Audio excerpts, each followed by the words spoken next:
Elena Reyes crouched in the dim emergency lighting of CERN's sub-basement level 3, her fingers flying across a makeshift interface cobbled together from salvaged equipment.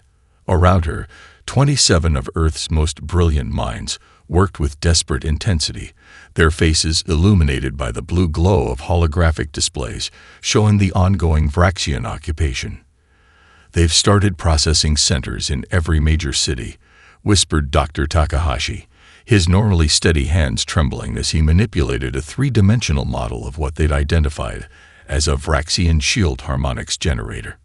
Selection criteria appear to be physical fitness and psychological compliance. Anyone who resists. He didn't need to finish the sentence. Above them, Geneva had transformed overnight. Military-grade hovercrafts patrolled streets now empty of civilian traffic. The iconic Jet d'Eau had been repurposed as a docking station for alien shuttlecraft, its graceful water plume replaced by the angry red exhaust of alien propulsion systems. Elena straightened, wincing at the pain in her lower back. 72 hours without proper sleep had left her body screaming in protest, but her mind remained razor-sharp. "Their technology isn't as incomprehensible as they want us to believe," she announced, causing heads to turn throughout the improvised laboratory. "Look here." She projected her findings onto the central display, a comparative analysis of Vraxian energy signatures alongside Earth's most advanced theoretical models. "These patterns, they're consistent with the quantum field fluctuations we predicted in the Geneva Collider experiments last year, the ones everyone dismissed as impossible." Dr. Chen adjusted his cracked glasses, his eyes widening. "You're saying we were on the right track before they even arrived?" "I'm saying they've built an entire civilization on principles we were just beginning to grasp," Elena replied, zooming in on a specific energy waveform. "But there's something else. Their implementation is efficient but uncreative, like they're following a formula without understanding the underlying mathematics." The implication stunned the room into silence. Humanity, with its chaotic, competitive, often redundant scientific endeavors, had been approaching the same technology from dozens of different theoretical frameworks. Where the Vraxians had perfected a single approach, humans had been exploring countless alternatives. Many failures, but some potentially revolutionary. A muffled explosion from above sent dust cascading from the ceiling. The Vraxians were systematically destroying research facilities they deemed potentially disruptive to galactic harmony. "We need more time," muttered Dr. Okafor, the quantum computing specialist whose lab in Nigeria had been one of the first targeted. "Time is the one resource they won't give us," Elena said, her voice hardening with resolve. She pulled up a global communications interface they'd rerouted through abandoned fiber optic networks. "But we have something they don't expect. Thousands of scientific perspectives they consider obsolete." Her fingers danced across the virtual keyboard as she encoded a message to hidden research stalls on 6 continents. Theoretical physics teams in Zurich and Bangalore focus on shield harmonics. Materials science groups in Tokyo and Boston reverse engineer their hull compositions. Quantum information specialists, we need secure channels beyond their monitoring capacity. As the orders transmitted, Elena surveyed the determined faces surrounding her. These weren't soldiers. They were researchers, theoreticians, experimentalists. People who had spent their lives being comfortable with failure, with starting over, with questioning fundamental assumptions. "They think science is something you perfect and then stop," she said, her voice barely above a whisper. "We know it's something you never stop questioning." Her gaze moved to a stolen Vraxian communicator they'd partially disassembled. "And that will be their downfall." The Vraxian medical base stank of antiseptic chemicals that burned human nasal passages.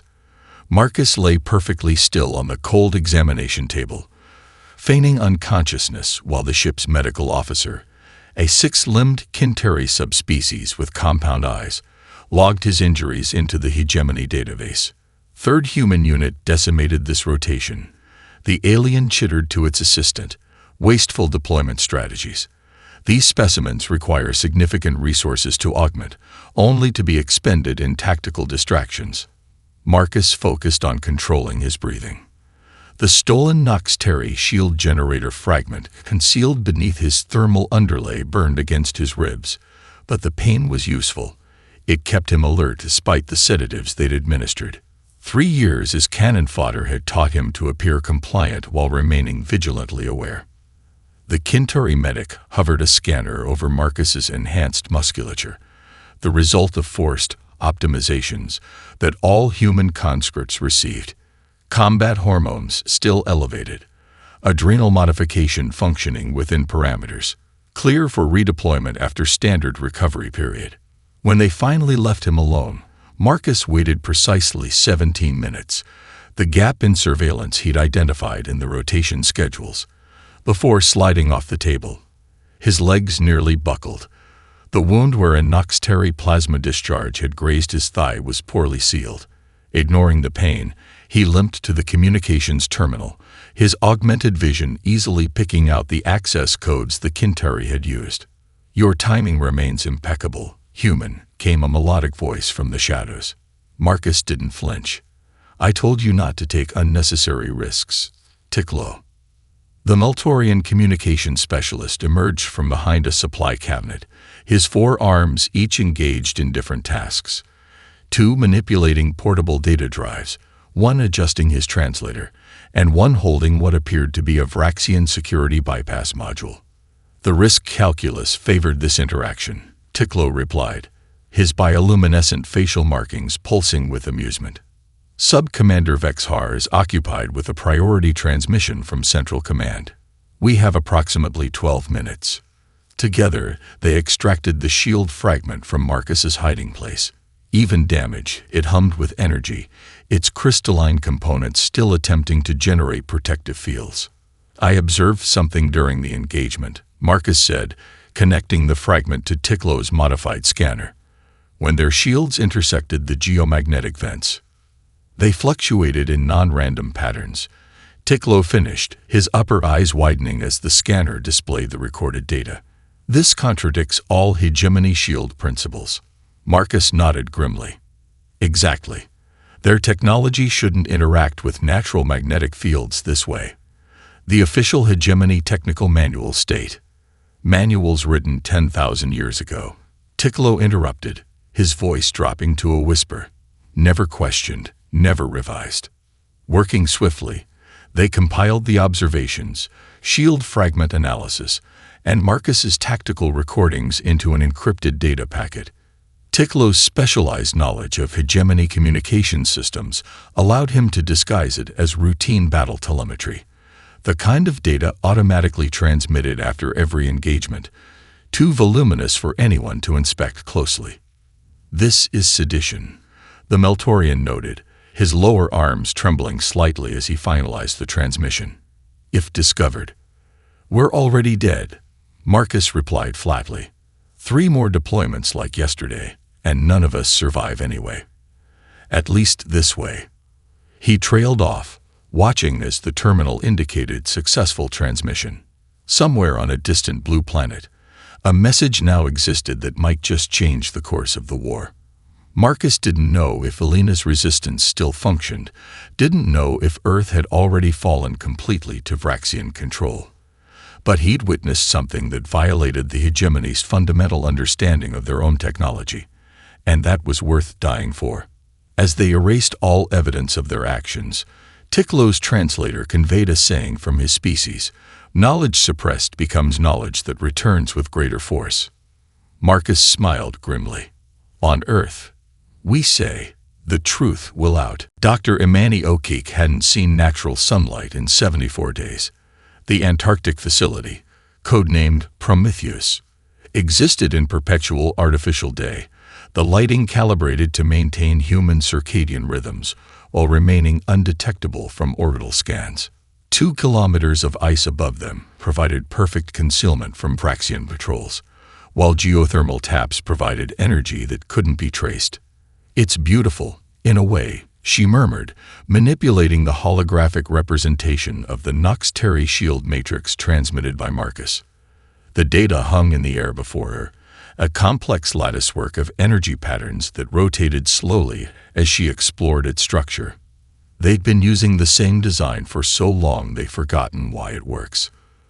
Elena approached from the adjacent test chamber, where replicated shield generators hummed with power. Dark circles underlined her eyes, but her movements remained precise, deliberate. "Show me." Imani expanded a specific section of the model. Hegemony shields operate on the principle of energy dispersal across a multiphase barrier.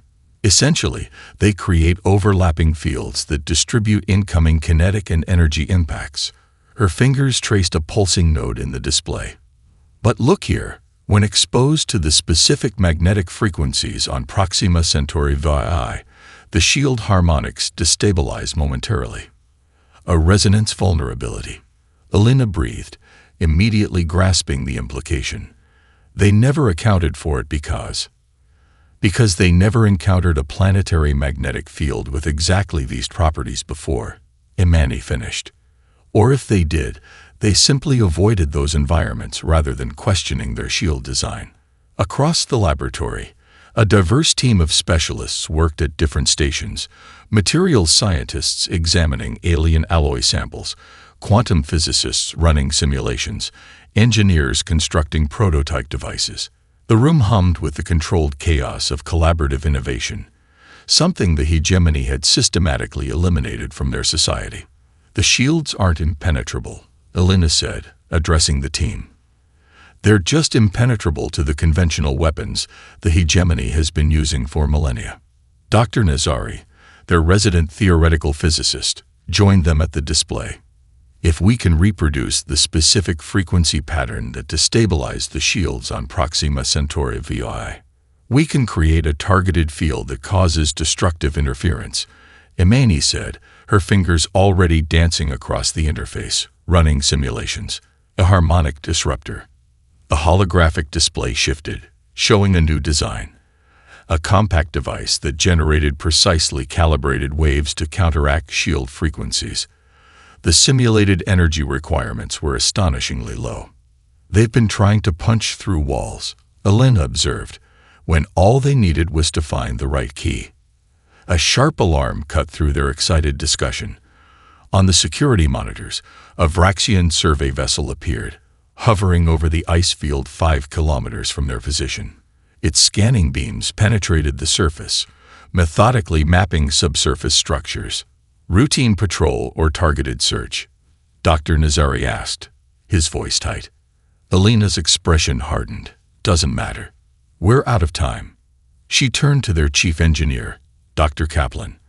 "How close are the prototype disruptors to field readiness?" 3 units functioning at 90% efficiency, Kaplan replied. "Not enough for full-scale deployment, but enough for a proof of concept," Elena finished. She moved to a secured communications terminal and entered a complex authorization code. A hidden compartment in the wall slid open, revealing a sleek, hegemony-designed transport pod they'd modify for stealth operations. "Prepare the prototypes for immediate transport," she ordered, her voice steady despite the tension tightening her shoulders. "And initialize evacuation protocol Sierra. If they find this facility, we need to ensure our research survives." As the team mobilized with practiced efficiency, Elena stared at the security feed, showing the Vraxian vessel growing larger as it approached their location. Everything depended on getting those prototypes to Marcus, not just the devices themselves, but the principles behind them. The seed of revolution contained in a simple question: what if everything the hegemony believes about their technology is wrong? Impossible. Subprefect Crovan's translator couldn't fully convey the mixture of shock and rage in his multitonal voice as he stormed onto the battlefield. His ceremonial armor, designed for intimidation rather than protection, gleamed with iridescent patterns that shifted with his agitation. "Explain this outcome, Lieutenant Chen." Marcus stood his ground amid the smoldering wreckage of Noxteri war machines, his squad positioned strategically behind him, disruptors concealed beneath damaged armor plating.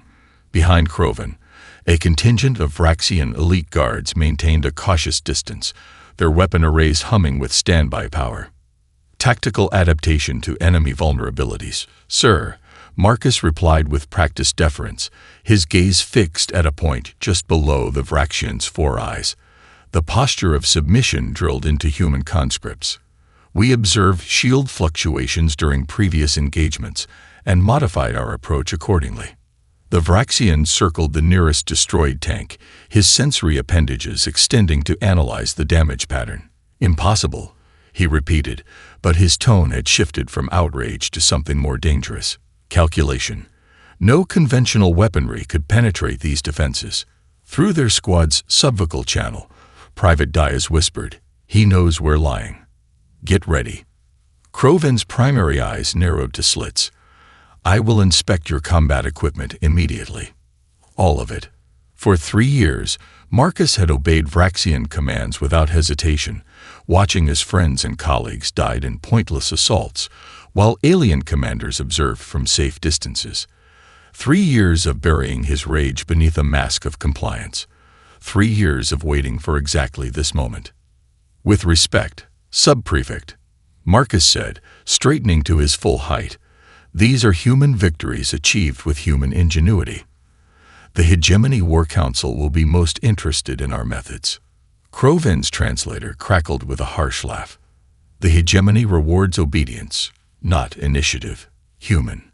Your species still fails to understand the established order." His hand moved to his command interface. "Guards, confiscate all human equipment for immediate analysis." As the Vraxian elite guards advanced, weapons raised, Marcus made a subtle hand signal. His surviving squad members shifted formation. Disruptors ready. "You misunderstand, Sub-Prefect," Marcus said, his voice steady. "We're not seeking rewards. We're demonstrating a principle." Kroven's expression changed as he finally noticed the unusual devices partially visible beneath the human's damaged armor. "What are those?" "Unauthorized technology is a Class 1 violation." Exactly the response we expected. Marcus interrupted, an act of insubordination that visibly shocked the Vraxian. "For 10,000 years, your civilization has punished innovation instead of embracing it. You've forgotten how to adapt." The Vraxian commander's hand moved to his sidearm. "This is sedition. All units involved will be immediately terminated." "That would be tactically unsound," Marcus replied, his finger hovering near the disruptor's activation switch. "Especially since we've already transmitted the specifications of our new technology to every human unit in this sector." The lie was calculated to create precisely the reaction it achieved. Kroven immediately activated his personal shield and backed toward his shuttle, signaling his guards to form a protective perimeter. Their shields shimmered into existence, overlapping in the precise formation taught in hegemony tactical manuals for the last 50 centuries. "Predictable," Marcus whispered, then gave the order. 5 disruptors activated simultaneously, their harmonic frequencies precisely calibrated to the Vraxian shield specifications.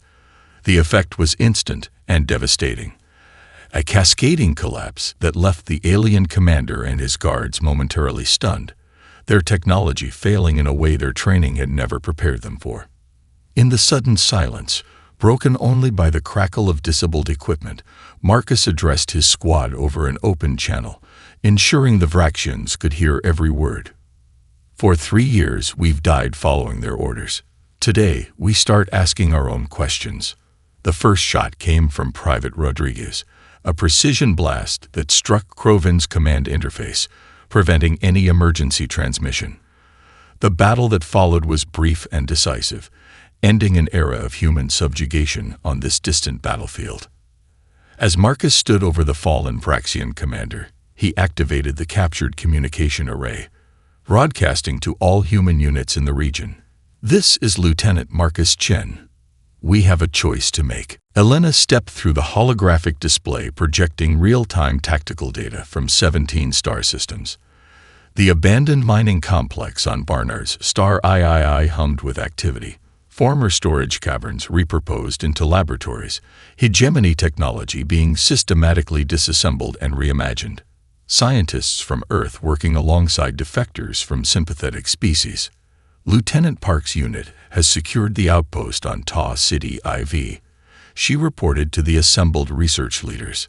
3 more human battalions have gone dark to their Vraxian commanders in the Protean sector. Dr. Nazari looked up from a workbench where he was examining a modified disruptor prototype.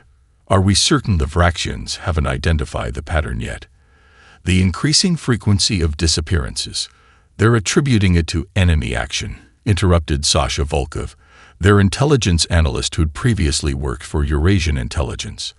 According to intercepted communications, the Hegemony High Command believes the Noxteri have developed a new weapon capable of eliminating entire units without leaving traces. Elena nodded. Their rigid hierarchical thinking works in our favor. The idea that humans might be defecting en masse is less acceptable to them than assuming their enemies have superior technology. The center of the cavern housed their most ambitious project yet, a reverse-engineered Vraxian cruiser being systematically altered with human innovations. Where hegemony designs favored brute force approaches to propulsion and weapons, the human modifications emphasized efficiency, adaptability, and stealth. We've improved the Mark IV disruptors to penetrate layered shield configurations, Elena explained, projecting schematics that showed the device's evolution through multiple iterations. Field tests show 93% effectiveness against all known hegemony defensive systems. Unlike hegemony research, which punished failed approaches, the human teams intentionally explored multiple avenues simultaneously, celebrating when ideas failed because each failure provided critical data. Cross-disciplinary teams challenged each other daily, forcing continuous improvement and unexpected innovations. A communications officer interrupted with urgent news. Ghost Brigade reports successful operation at Epsilon Indy. 2,000 conscripts freed. 3 hegemony cruisers captured intact. Marcus's transformation from soldier to revolutionary leader had been meteoric. His Ghost Brigade, composed entirely of escaped human conscripts augmented with intelligence from other defector species, specialized in liberating forced labor camps and conscription centers. Their methods evolved constantly, preventing the hegemony from developing effective countermeasures. On the main view screen, a real-time feed showed Marcus leading an operation on a hegemony outpost, his tactical movements fluid and unpredictable, his team using modified disruptors that now doubled as offensive weapons.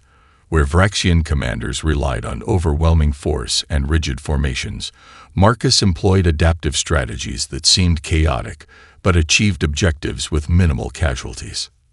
They move like water, observed Caleth, a Ranthian physicist who had defected after witnessing a Ghost Brigade operation. In hegemony tactical doctrine, unexpected variables are anomalies to be eliminated. Your species treats chaos as a resource to be harnessed. The facility's alert system suddenly pulsed with amber light. Elena's expression darkened as she absorbed the incoming data. We have a problem, she announced, pulling up a secure transmission from their Earth contact network. Dr. Sanjay Mehta's laboratory in the Euro-African sector has gone silent.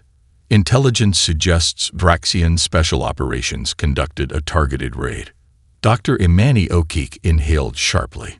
Sanjay was working on the next-generation propulsion system. If they captured his research, or him, Elena added grimly. The assembled team fell silent, understanding the implications. The hegemony's interrogation techniques were legendary, designed not just to extract information, but to break the subject's mind in the process. How long before they connect his work to ours? Asked Dr. Nazari. Elena's response was immediate and decisive. Assume compromise within 48 hours. Accelerate all operations.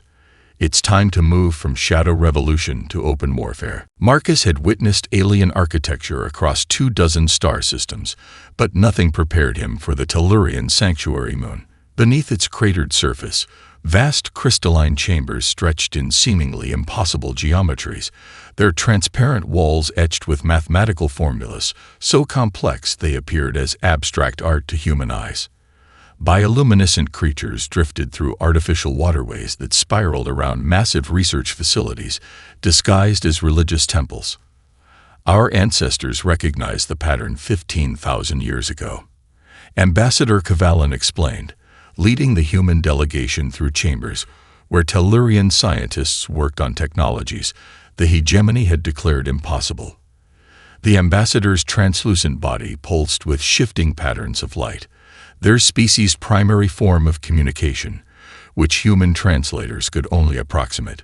When the architects began their purge of independent research, we adapted rather than resisted. In the central archive chamber, Kavalan activated a crystalline data node. The chamber walls transformed into a panoramic historical display spanning millennia. The hegemony did not begin as a peaceful federation, but as a technological coup, the ambassador explained. A faction called the Architects achieved temporary scientific superiority through a breakthrough in neural computing. The display showed ancient recordings of planetary bombardments and mass extinctions. Entire civilizations erased not for aggression, but for intellectual independence. Instead of sharing their discovery, they used it to eliminate competition, Kavalan continued. Then they systematically dismantled education systems across the galaxy, replacing scientific inquiry with dogmatic implementation. What began as temporary dominance calcified into theology, the assertion that all possible scientific discoveries had already been made. Elena studied the historical data with growing horror. They created a galactic dark age, intentionally. Precisely, Kavalan confirmed. The current fractions aren't the original architects. They are merely the current administrators of a system designed to prevent exactly what your species has accomplished, questioning fundamental assumptions. Marcus watched as the display showed civilizations far more advanced than Earth being methodically destroyed, their knowledge bases purged, their populations indoctrinated. How did your people survive? Kavalan's body rippled with what the translator interpreted as somber pride. We hid our science within art and religion, concepts the hegemony considered too primitive to monitor closely. Our temples contain advanced laboratories. Our spiritual texts preserve scientific principles in metaphorical language.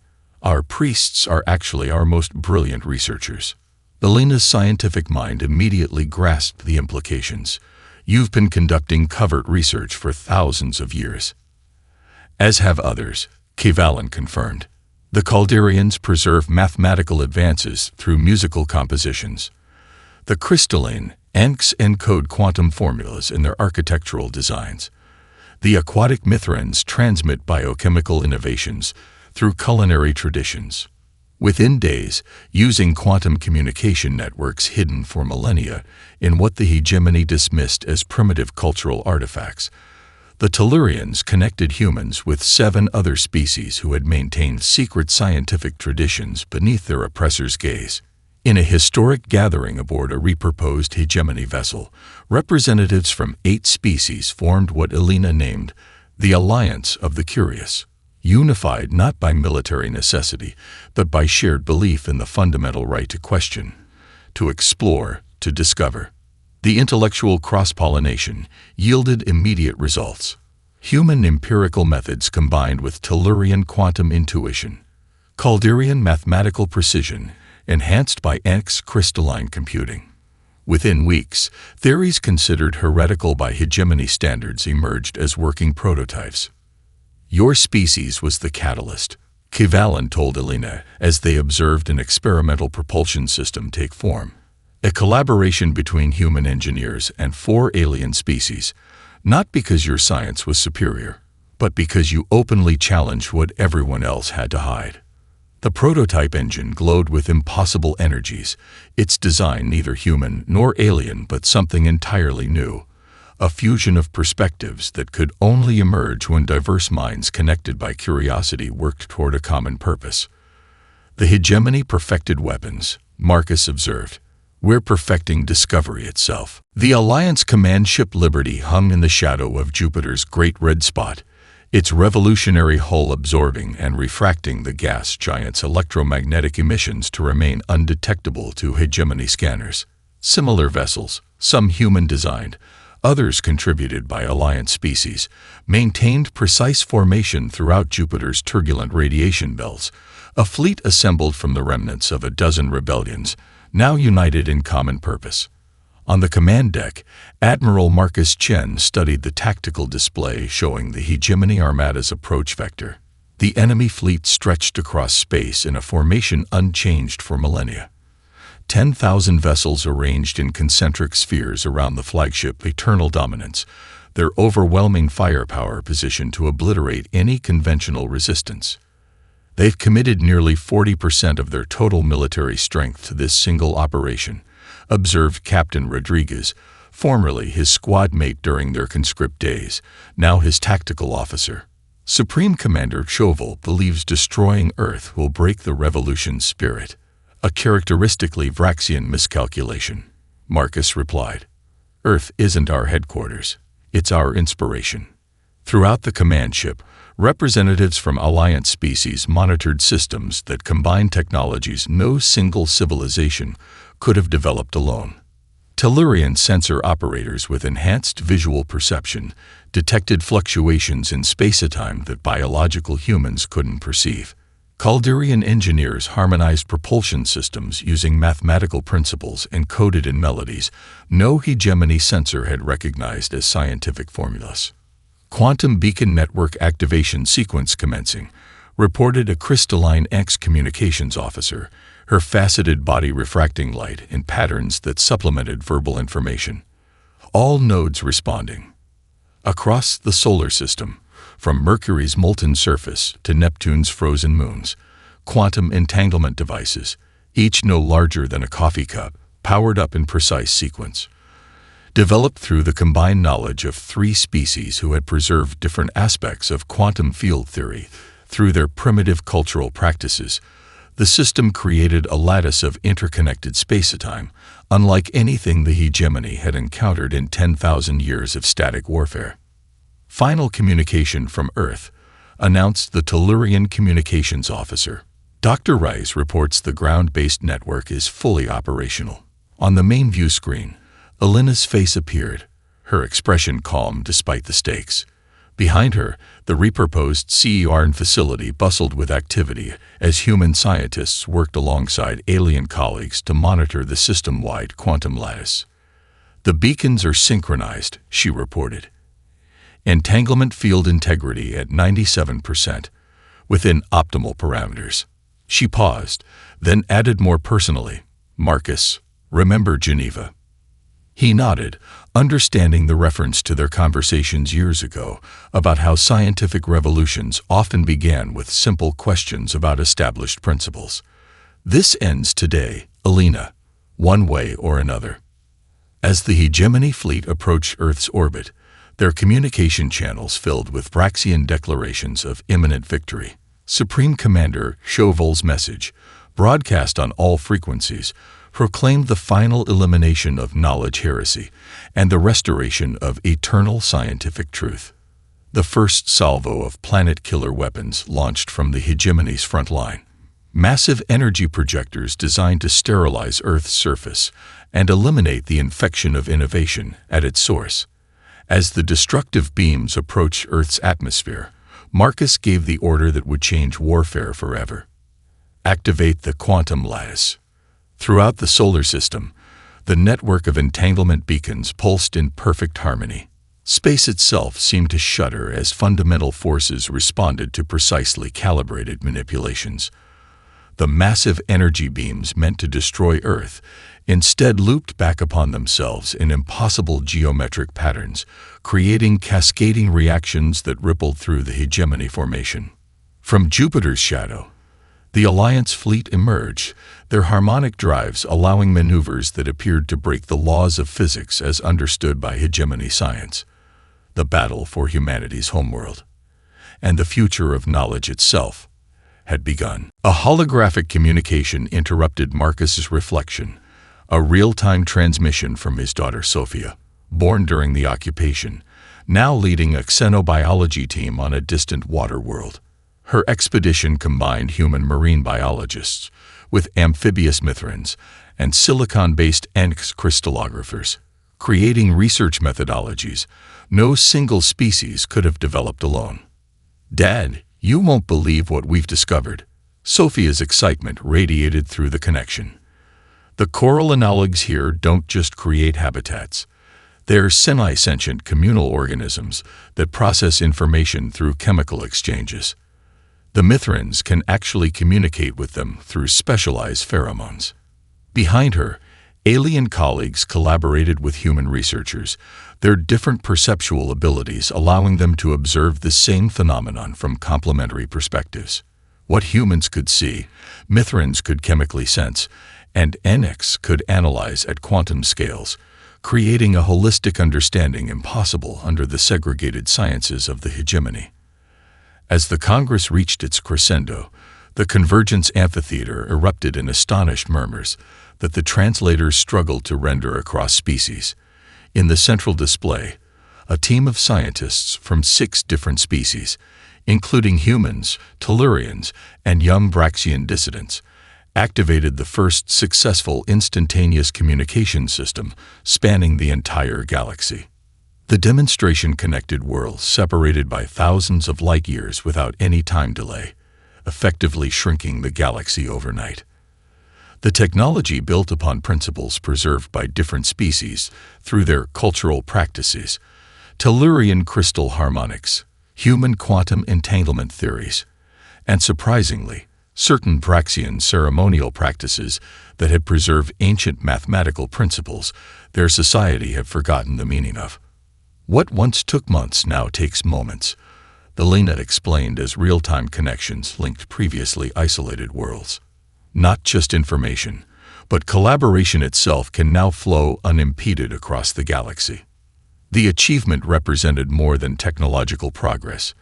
It embodied the fundamental thesis of the Alliance, that knowledge flourishes through the free exchange of diverse perspectives. The communication system wasn't created by any single civilization, but emerged from the intellectual cross-pollination between species with radically different evolutionary histories. From his observation point, Marcus watched as former enemies now freely shared ideas that would have meant execution under hegemony rule. The revolution had transcended its human origins, becoming something greater, a renaissance of collaborative discovery that promised to advance civilization further in decades than the hegemony had in millennia. "They sought to make us weapons," Marcus whispered, watching species that could never have met under hegemony rule now freely exchanging knowledge. "Instead, we made ourselves explorers." In the great chamber below, the assembled delegates voted unanimously to establish the Galactic Knowledge Commons, an open repository of scientific research accessible to all sentient species.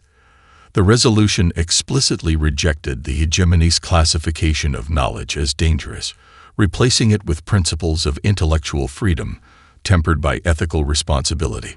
As the Congress concluded its historic first session, Elena joined Marcus on the observation deck. They stood in companionable silence, watching the diverse beings below connect in ways that would have been unimaginable 4 years earlier. "I've been thinking about something," Ambassador Cavallan said. Elena finally spoke, about how the universe itself seems more alive now that we're asking questions again. Marcus nodded. "The Vraxians believe the cosmos was a puzzle to be solved once and forever. We understand it's a mystery to be continuously explored." Below them, a young Vraxian scientist engaged in animated discussion with a human researcher, their natural biological antagonism overcome by shared intellectual curiosity. Nearby, a Calderian composer translated complex mathematical principles into harmonics that a Tellurian engineer was implementing in a new generation of quantum computers. In the eternal dance of evolution, Elena observed, humanity's unique contribution wasn't technological superiority. It was reintroducing the radical notion that ignorance, honestly embraced, is the first step toward wisdom. As twilight fell over Geneva, the first stars became visible through the amphitheater's transparent dome. Stars that had once represented conquest and subjugation, now transformed into beacons of discovery. The quantum communication network linking them pulsed with the vibrant exchange of ideas, questions, and possibilities.